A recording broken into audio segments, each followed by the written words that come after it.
we were both interested in folk music, and there was a big folk music scene, as there were in many colleges, and we formed a group called the Troubadours. 2 TWO. Badors. Because there were 2 of us. Yeah. That was the reasoning behind the name. Yeah. Mark was a bass, really, bass singer, and I was a tenor singer up there, and so we had no lead.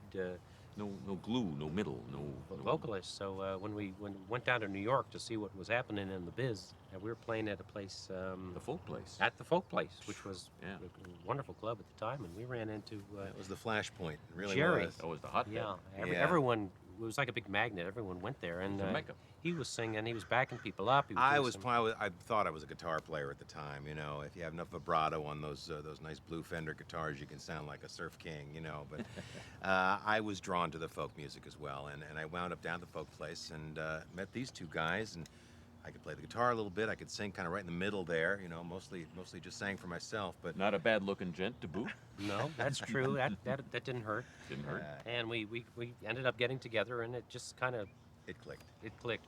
And Mr. Irving Steinbloom came down, and he signed us to Folktown, which was the label to be on. Terrific label.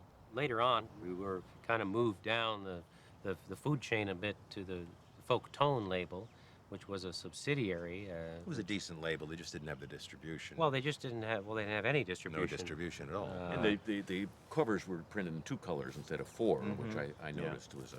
Yeah.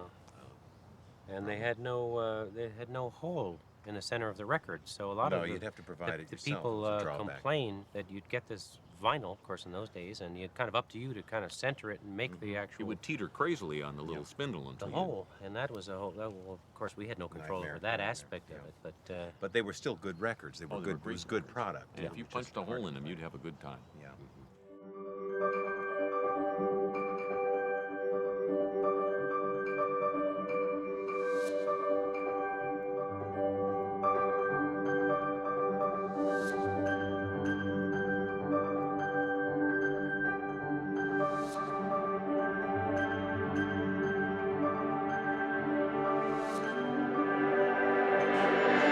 Mm-hmm.